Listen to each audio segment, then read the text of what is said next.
Right guys, welcome back to another video, right?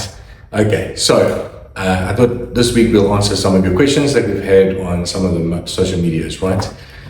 So let's get into the first one, which, let me find quickly for you. It says, can you review the Radical RPX9? I'd love to hear your opinion. Now, the Radical RPX9 is a copy of a Glock. It's made out of Turkey. It is basically a lick and stick copy of a Glock, right? There's nothing really different. If you take takes Glock mags, if you take the slide off and put a Glock slide on, it will fit. It's exactly the same thing as a Glock. But it is not a Glock. Now, the reason why these guns were brought into the country was because they were made for, or primarily they were brought into the country for the security industry. Security companies, it's a numbers game, okay? And they're all about cost effectiveness. So when they find these guns and they get them for real cheap, they put them on the market. Are they good guns? I don't know. I think as long as it goes bang, it's a good gun. But if you, as a self-defender, want to get that gun and you want to change out sights, is those parts available? Can you find holsters for it? What happens if something breaks? Is there spares available for it? So these are the questions you have to ask yourself when you're buying those things. I saw them on special for 8,500 Rand at a shop. I won't mention names, but Glock were on special not so long ago for the same price. So why not get the original, right? I don't recommend them, but personal preference. If that's what you like, that's what you like. Grab it if that's what you want. Okay. The next question was, let me go to it quickly, sorry. I shoot the 320, well, high bore access and all. I love it in every way. I don't give a flying F what anyone else thinks on of them or of their experience, right? That's what he said to me. So that was put on a video where we asked the question, are SIGs really that bad? And we shot a SIG 2022, I think it was, that we shot. I don't think I've ever said SIGs are bad. I said that the 320's got a bad rep, and that was just because of it going off by itself. A SIG is a SIG at the end of the day. And if you like it, like I've said before, if you like it and it goes off, it goes bang, not in your holster, but on the target, then it is a good gun, right? And the 320's just got a bad rep. And because of that, SIGs have got a bad rep now. You know, people don't look at it and go, oh, it was just that model. They look at it and go, oh, it's that brand. And similarly enough, back in the early 90s, Vektor had the same problem. Vektor launched the CP1.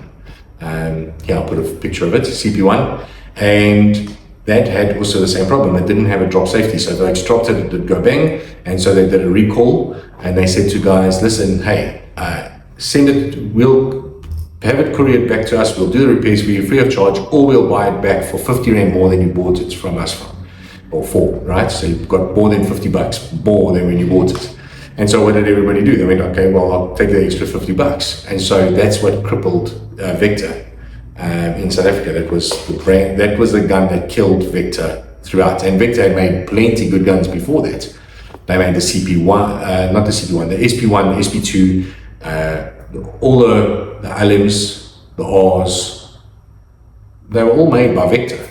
And then it was taken away just because of one silly mistake. So yeah, the other reason why I don't recommend SIG is because mags are very expensive, and that's about the only thing that I can say about them. Are they good guns? Yeah, they're not bad guns. Would I have one? No, I'm not really a SIG kind of guy, but it's your personal preference. Again, I keep saying it to you guys, there is no good or bad guns, as long as it goes bang when you want it to go bang, not when it's in the holster. Okay, anyways, let's jump on to the next question.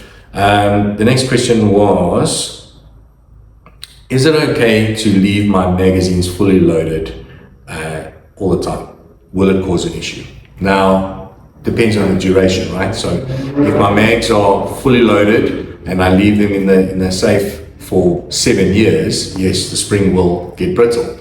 But I have a simple rule of thumb, is that if I've loaded up my mag in my carry gun, then next year I'll buy a new mag, and that mags will go then to my ranged kit, and that will be used for my practice, and I will have fresh mags every year or every 2 years in my gun.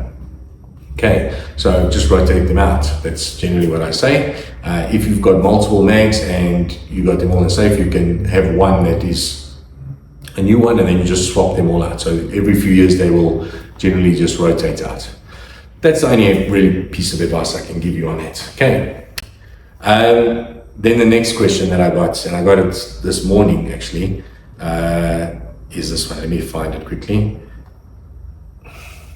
And sometimes I have to shake my head when I see these things.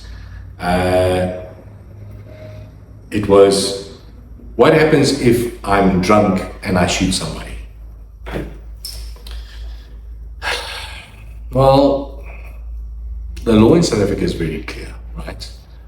If you own a firearm or have a firearm in your possession, you cannot be intoxicated with it, because your judgment will be impaired. You will not be in the right state of mind. It's very strict about that. So if you are drunk and you have access to a firearm, they're going to ask you, why did you have access to the firearm? You were intoxicated. Did you shoot that guy for self-defense, or was it just because you didn't like the way he looked at you? So having a firearm while you are intoxicated is not a good idea. Yeah, so that's that. I hope this answers some of your questions, guys. Don't forget, like, share, follow, subscribe, and I'll see you guys in the next week. We'll carry on with the Defender program training videos that I've been made for you. I made part 1 last week, so go check it out if you missed it, but I'll make some more in the months to come. So we'll try to get one out every month. Okay, guys, have a fantastic day. As always, my name is Dave from Training and Tactics. Ciao for now.